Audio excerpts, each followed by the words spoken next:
Pada suatu ketika, seorang pria bernama Taejong bergegas mengambil motornya untuk membunuh seseorang. Taejong lalu berusaha menghentikan mobil berwarna kuning yang dipakai oleh pria berwarna. Ternyata, Taejong ingin balas dendam pada pria itu karena sudah menghancurkan hidup Taejong. Cerita kemudian mundur untuk memperlihatkan kehidupan Taejong saat masih normal. Jadi, Taejong bekerja sebagai kurir layanan antar makanan. Lantas pada suatu ketika, ada seorang perempuan yang merusak makanan yang hendak diantar oleh rekan Taejong.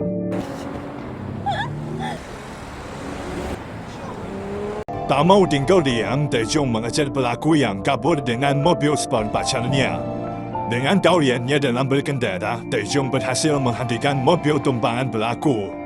Akibat tuntutan Taejong, pacar pelaku mau membayar ganti rugi makanan yang sudah ia rusak. Taejong lalu mentransfer uang kompensasi kepada rekannya sehingga masalah akhirnya terpecahkan. Setelah itu, Taejong menemui adiknya yang bernama Taejin.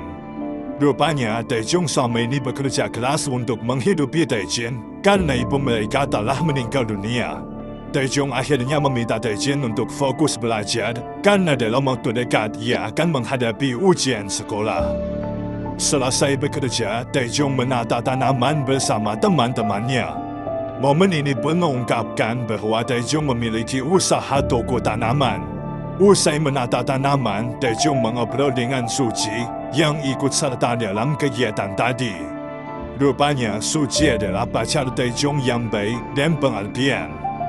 Hari demi hari pun terus berlanjut hingga Taejong meluangkan waktunya untuk makan di tengah jam kerja. Taejong lalu tak sengaja menemukan sebuah ponsel berdering di dekat lokasinya. Saat mengangkat panggilan di ponsel itu, Taejong berkomunikasi dengan seorang perempuan bernama Nayong. Nah, rupanya Nayong sedang mencari ponselnya yang hilang dan sekarang ponsel itu ditemukan oleh Taejong. Taejong awalnya menolak mengantar ponsel Nayong karena ia sedang sibuk.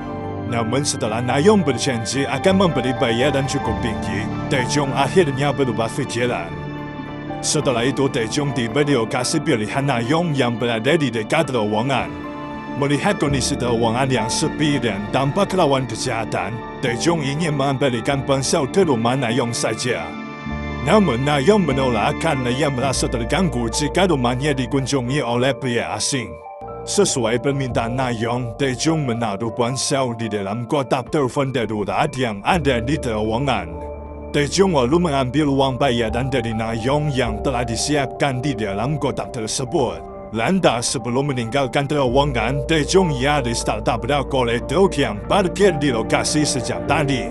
Waktu pun terus berlanjut hingga Taejong tiba-tiba ditangkap oleh polisi.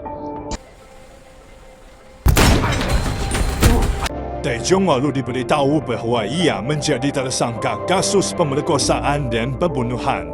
Tak butuh waktu lama, berita penangkapan Taejong menuai sorotan tajam. Penyebabnya, jasad korban Taejong ditemukan dalam kondisi termutilasi. Karena hal ini, Taejong dianggap sebagai pembunuh yang keji. Saat menginterogasi Taejong, polisi menunjukkan foto korban yang merupakan seorang perempuan berusia 20 tahunan. Taejong lalu menegaskan ia tidak mengenal dan tidak pernah bertemu dengan perempuan tersebut. Dan yang paling penting, Taejong bersumpah bahawa ia bukanlah pelakunya. Saat sudah menjadi tahanan, Taejong dikunjungi oleh teman-temannya. Taejong lalu terkejut begitu mengetahui informasi pribadinya bocor di media sosial. Setelahnya, giliran Suji yang mengunjungi Taejong. Untuk kesekian kalinya, Taejong menegaskan ia bukanlah pelakunya. Suji pun mempercayai pernyataan Taejong mengingat selama ini Taejong adalah orang baik yang hanya menghabiskan hari-harinya untuk bekerja.